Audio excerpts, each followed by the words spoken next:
bago mag-carb. Kasi minsan mayroon kasi mabibilis na galing sa taas. Yung pataas sila, kasi bumubuelo. Opo. Dapat nagigib talaga lagi dyan yung mga galing sa taas. Okay. Yung pababa. Di ba may nakita kahirap na airplane sa akin? At kailangan niyang bumuelo. Okay. Mag-stop ka. No, siya yung paunahin mo. No, para makaahon siya ng tama. Kasi kagaya ng mga truck, sobrang bibigat talaga. Okay.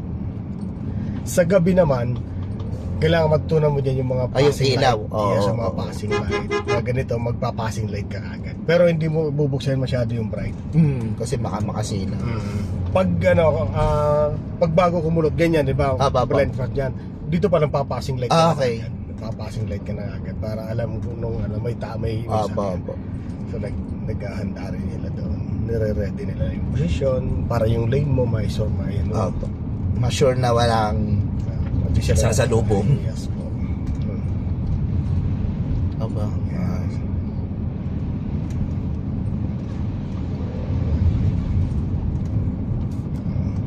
Basta magandang brake mo naman dito eh. Opo, kasi ayan parati. Kasama yan sa PMS ko parati. 6,000 kilometer nagpapa-PMS. Ako na mo lane mo. Pag medyo matarik, pwede mo naman shift yan sa first gear. First gear, no? Yung sobrang tarik. Paano natin malalaman kung first gear o second gear ang gagamitin pag matarik? Yan nga pala. 0 to 20, doon sa speed. Nagbabase ka talaga sa speed, 0 to 20. Pag nahirapan ang makina sa second gear, first gear ko. Yes po. Pag yung pag apak mo sa gas ay medyo pag parang malambot yung apak mo. Parang ayaw niyang mag-react ng ibig sabihin hirap na kaagad yun. Issue ko na kaagad siya ng first gear. Okay, sa speed mas madali talagang makita yan. Kasi pag bumaba ng 10 yan, kailangan niya na talaga ng first gear. Opo. Kahit nga bumagsak sa mababa sa 20, ilagay mo na kagad sa first gear yun. Diba? So easy lang. Diba? So hindi nakakatakot. Kahit masyadong mataas. Basta yung sakyan mo, maganda, condition siya, at malakas yung makina lalo, wala ka dapat kitakot. Talaga, titrace mo lang yung kalsada yan. Di mo naman kailangan magpabilis nga. Totoo. Kasi, diba? Hanggat di mo paggamayan sa sakyan, pag naman gamay mo ng sakyan mo, kahit magpabilis ka dyan, kahit nga mga 80, kaya mong takbo. Naku po! Delikado yan! Pwede pa patakbo. Siguro dahil unang sabak, no? Pinaka-safe naman 40, no? Kapag ganito. Yes po. Yes, 40 lang. Yan. Kasi 60 maximum ka ng 40, pwede na yan. Yan, di ba? Kulutan nyo. Takbo. 15 minutes. O sige, manayaway mo na. Madaling gano'n yan. Pabilisin. Alam, yung technique, no? Talagang technique talaga. Paano mapipigilan? Ano yung timing? Yan, ganun siya. Tapos yung position. Yan, pag kurbadang ganyan na pataas, ang kunin mo yung kulay dilaw. Sige, gas ka pa. Sige, ang focus ng mata mo dyan sa dilaw na sanana. Sige, dagdagan mo gas mo. Yan. So, pag kaya naman ng matik, diretso mo lang yung gas mo. Okay. Sige, diretso mo lang. Very good. Yan. Basta ang liko natin ay pakaliwa. Yung guhit sa kaliwa, yun ang susundan mo. Yun ang didikitan mo. Okay.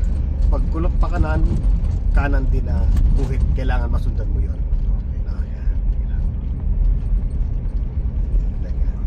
Din ang focus ng mata, medyo advance. Wala dito, alam mo na kagad kung saan kukulot. Saan mo kagad kukulot. Eh kung medyo blind spot, titingin ka kung may kasalubong, kailan pakaramdaman mo kagad yun. Para hindi ka nabibitin sa gas mo. No? Dagdag ka ng gas niya. Sige lang, para masanay ka na medyo may speed sa pataas. Yan.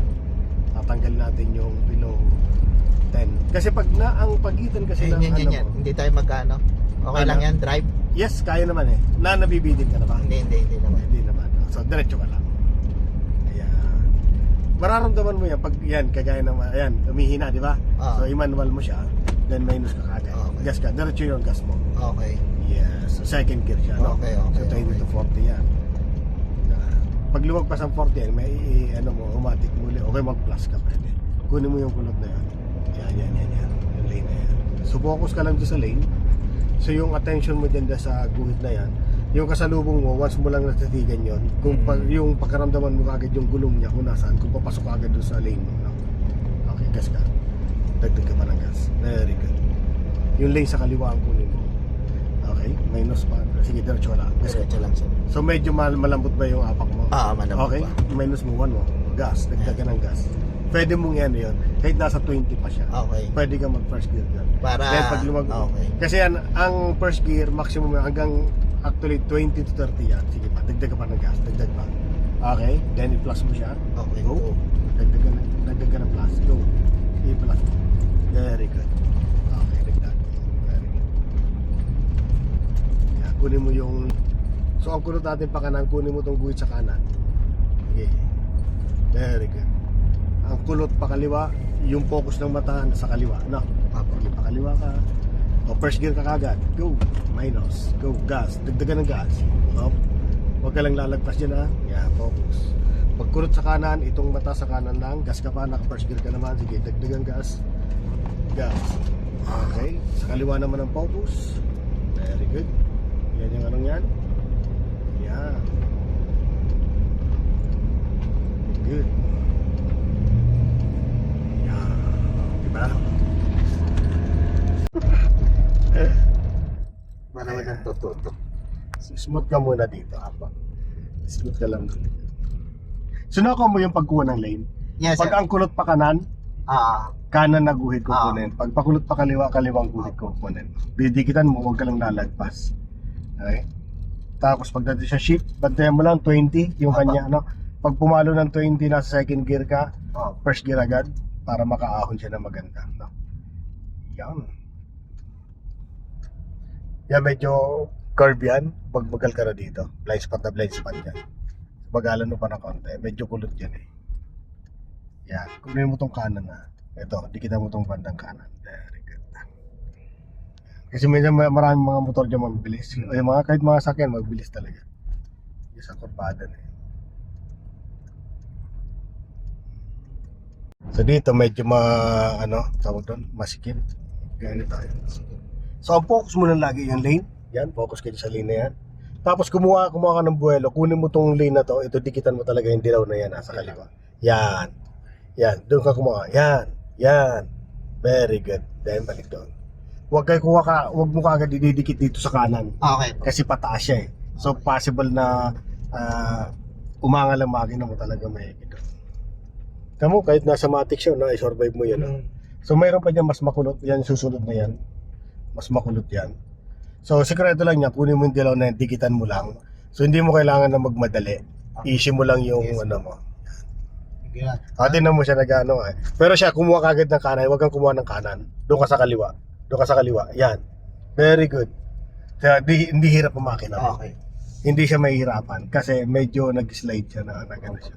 May buwelo. Yan, kunin mo bandang kanan lang. Dikitan mo yung bandang kanan muna. Kasi medyo kulot. Yes, sir. Yes po. Yan. So, tinan mo yung Innova, hirap na hirap siya. Yan. Yan, nabagsak ka ng lagyan mo sa first gear. Yan na mo siya. Ganun. Yan, no? Okay. So, kunin mo yung kaliwa. Yan. Smooth mo lang. So, hindi mo kailangan magmadali. Kunin mo yung kaliwa. Sige pa. Very good. Diba? Ayan. So, hindi siya hirap. Ayan. Para mga kulot-kulot na yan.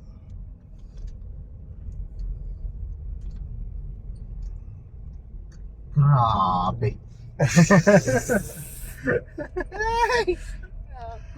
Puno tong Innova, kaya hirap na hirap siya sa pataas. Tapos yung diskarte niya pa, shortcut ang binabaran niya. Pag puno ka, huwag kang kukuha kagad ng doon sa pinakamataas. I-angle mo siya. Okay. Para may buwelo. May buwelo, sir, yung hindi hirapan sa yan. So dito smooth lang dito kasi medyo mababa lang naman to. Smooth lang yan.